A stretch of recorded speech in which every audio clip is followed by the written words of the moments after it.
Audio Jungle। Good morning students, कैसे हैं आप? उम्मीद है आप सभी अच्छे होंगे। आइए आज आप लोगों को मैं क्लास 10th में एक पत्र लेखन के साथ ईमेल लेखन आएगा, उस ईमेल लेखन के बारे में आपको मैं बताऊंगा।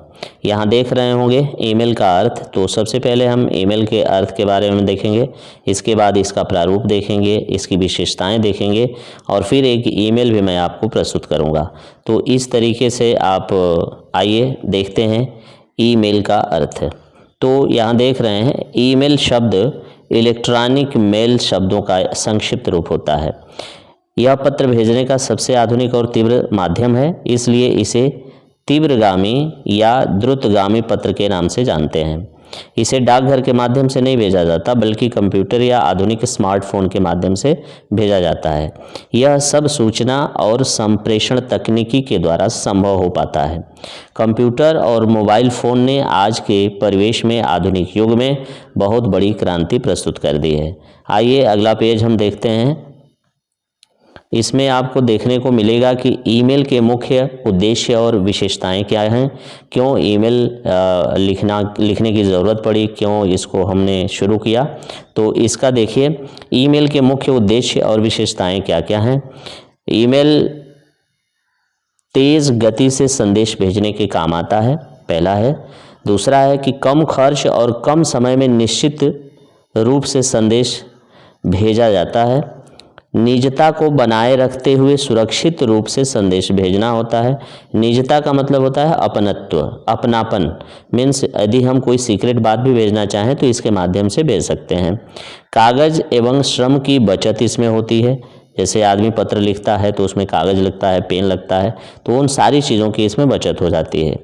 अगला है कि कागज़ की बचत के कारण पर्यावरण का कार्य संरक्षण भी हो जाता है। कागज़ की बचत यदि होती है तो पर्यावरण का हम संरक्षण करते हैं। अब ये कैसे संभव है?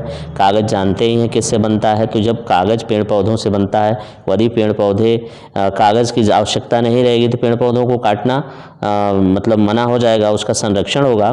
तो इसका भी मतलब पर्यावरण का भी संरक्षण होता है। आगे है असीमित पत्रों अथवा संदेशों को सर्वत्र वहन करने में सुविधा प्राप्त होती है।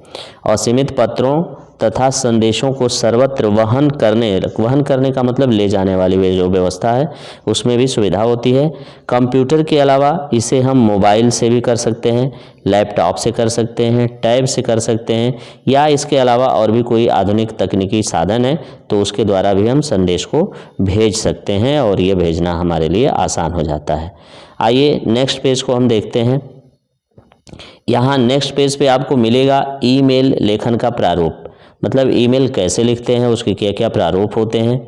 जैसे सबसे पहले लेफ्ट हैंड साइड में आप लिखेंगे प्रेषक, अपना नाम होगा, भेजने वाले का ईमेल पता होता है। मीन्स यदि हम भेज रहे हैं तो हम अपना यहाँ पर ईमेल एड्रेस दे देंगे, ईमेल पता दे देंगे। उसके बाद जो प्राप्त करता है उसका हम मुख्य प्राप्तकर्ता का ईमेल एड्रेस ऊपर लिखते हैं। इसके बाद कार्बन कॉपी यदि प्राप्त है, दूसरी कॉपी दे रहे हैं तो वो आप लिखते हैं। इसके बाद फिर ब्लाइंड कार्बन कॉपी प्राप्तकर्ता का यहाँ नाम लिखा जाता है।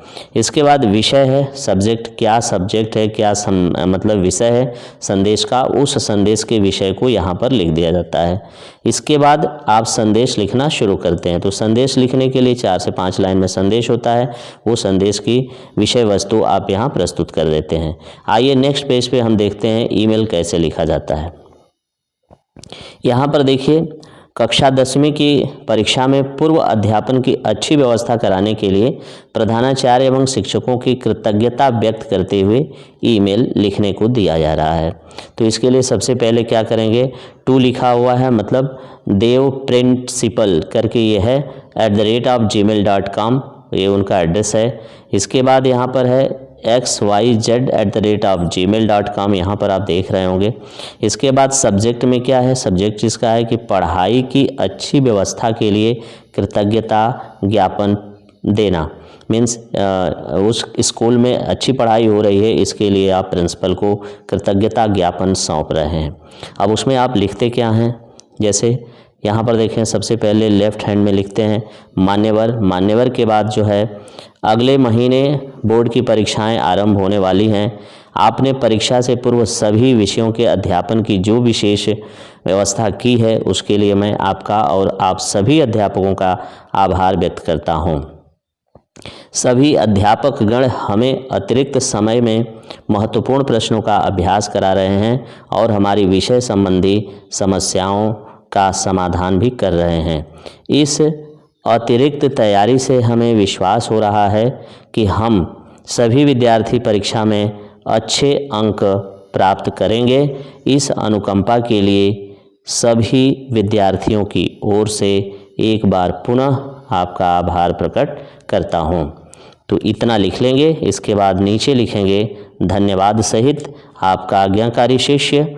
और उसमें जानते ही हैं जब बोर्ड का पेपर होता है तो उसमें नेम नहीं लिखा जाता है, तो यहाँ पर आप नेम नहीं लिखेंगे, अ ब स लिख देंगे और उसके बाद अपनी कक्षा 10वीं ब या 10वीं और जो भी होगी उसे आप राइट कर देंगे। तो इस तरह से बेटा मैं आपके सामने एक ईमेल प्रस्तुत किया। यदि यह वीडियो आपको अच्छी लगी हो तो मेरे चैनल को लाइक करें, सब्सक्राइब करें और शेयर करना ना भूलें। Thank you.